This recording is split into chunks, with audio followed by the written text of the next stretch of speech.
नमस्कार दोस्तों, the smart investor channel में आप सभी का स्वागत है। इस वीडियो में हम बात करने वाले हैं Deccan Transcon leasing limited company के आईपीओ के बारे में। तो कंपनी का जो आईपीओ है वो 13 सितंबर को ओपन होने जा रहा है और 18 सितंबर तक यह खुला रहेगा। कंपनी ने जो आईपीओ का प्राइस बैंड रखा है वो 102 रुपये से 108 रुपये का रखा है और एक लॉट में आपको लगभग 1200 शेयर मिलेंगे। और कंपनी जो टोटल इशू साइज लेके आई है वो लगभग 65 करोड़ रुपये के आसपास है। इसमें कंपनी लगभग 60 करोड़ रुपये फ्रेश इशू के जरिए मार्केट से रेज कर रही है और बचा हुआ 5 करोड़ रुपए कंपनी ऑफर फॉर सेल के जरिए अपनी हिस्सेदारी मार्केट में बेच रही है। तो आइए अब हम एक बार मेनली कंपनी की टाइमलाइन डिस्कस कर लेते हैं। तो ये आईपीओ 13 सितंबर को ओपन होने जा रहा है और 18 सितंबर को क्लोज होगा। वहीं अगर कंपनी का अलॉटमेंट देखें तो इस आईपीओ का अलॉटमेंट 19 सितंबर को मिलेगा और 20 सितंबर के दिन जिनको अलॉटमेंट नहीं होता है उनका रिफंड वापस आ जाएगा और जिनको ये आईपीओ अलॉट हो जाता है उनके शेयर 20 सितंबर के दिन ही उनके डीमैट अकाउंट में क्रेडिट हो जाएंगे और यह आईपीओ 23 सितंबर के दिन मार्केट में लिस्ट हो जाएगा। तो अगर हम इसमें देखें तो रिटेल कैटेगरी में आप मिनिमम और मैक्सिमम एक ही लोट लगा सकते हैं और एक लोट के लिए आपको लगभग 1,30,000 रुपये इसमें पे करने पड़ेंगे। वहीं अगर हम इसमें रिजर्वेशन क्राइटेरिया देखें तो रिटेल कैटेगरी के लिए इसमें लगभग 35% का कोटा रिजर्व रखा गया है। तो आइए अब हम एक बार कंपनी के बिजनेस को समझ लेते हैं। हम कंपनी के मेनली बिजनेस की बात करें तो यह कंपनी 2007 में स्टैब्लिश हुई थी और जब यह कंपनी स्टैब्लिश हुई थी तो इसका नाम था लेबनेल लॉजिस्टिक प्राइवेट लिमिटेड।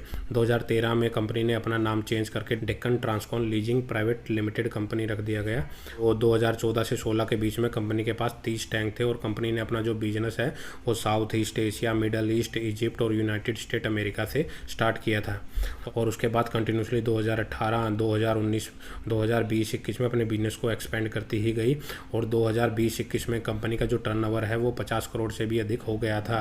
उसके बाद अगर हम 2022-24 में देखें तो कंपनी का जो टर्नओवर है वो लगभग 150 करोड़ को भी क्रॉस कर चुका है। कंपनी का जो नेटवर्क है वो इंडिया के अलावा लगभग 40 अदर कंट्रियों में भी फैला हुआ है और 2024 में ही यह कंपनी प्राइवेट लिमिटेड कंपनी से पब्लिक लिमिटेड कंपनी हो गई है। तो ये तो हुई कंपनी की हिस्ट्री के बारे में। यह कंपनी लॉजिस्टिक सेक्टर में काम करती है और कंपनी मेनली टैंक कंटेनर बनाने का काम करती है जो लॉजिस्टिक सेक्टर में ट्रांसपोर्टेशन के काम आते हैं।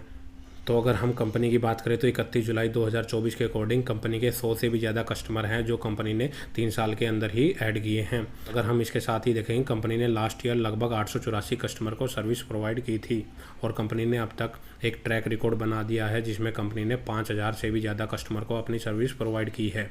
आइए अब हम एक बार कंपनी के फाइनेंशियल को स्टडी कर लेते हैं।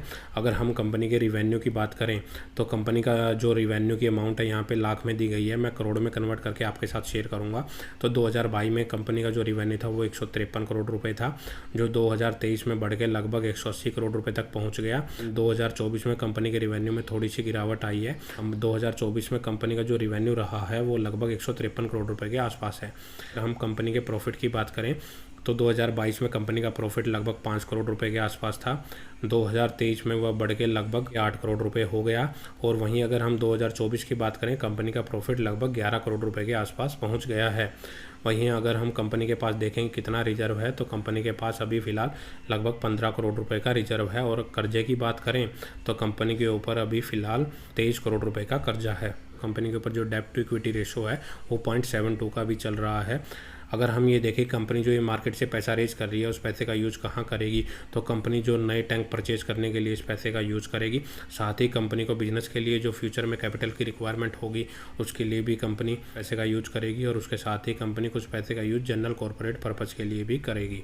आइए अब हम एक बार कंपनी का ग्रे मार्केट प्रीमियम देख लेते हैं। अगर हम कंपनी के ग्रे मार्केट प्रीमियम की बात करें तो आज की डेट में कंपनी का जो ग्रे मार्केट प्रीमियम चल रहा है वो लगभग 28% के आसपास चल रहा है। अगर हम कंपनी के ओवरऑल बात करें तो कंपनी ने पिछले 5 साल में अपने बिजनेस को काफ़ी एक्सपेंड किया है। कंपनी के साथ नए नए कस्टमर भी जुड़े हैं और कंपनी ने अपने बिजनेस को एक्सपेंड करके इंडिया के अलावा 40 अदर देशों में भी कंपनी अपनी सर्विस प्रोवाइड करवा रही है। ओवरऑल बात करें तो कंपनी ठीक ठाक है। शॉर्ट टर्म लिस्टिंग गेन के लिए तो इस आईपीओ में जरूर अप्लाई कर सकते हैं। तो दोस्तों इस वीडियो में इतना ही। अगर वीडियो आपको अच्छी लगी तो वीडियो को लाइक और शेयर जरूर करें। धन्यवाद।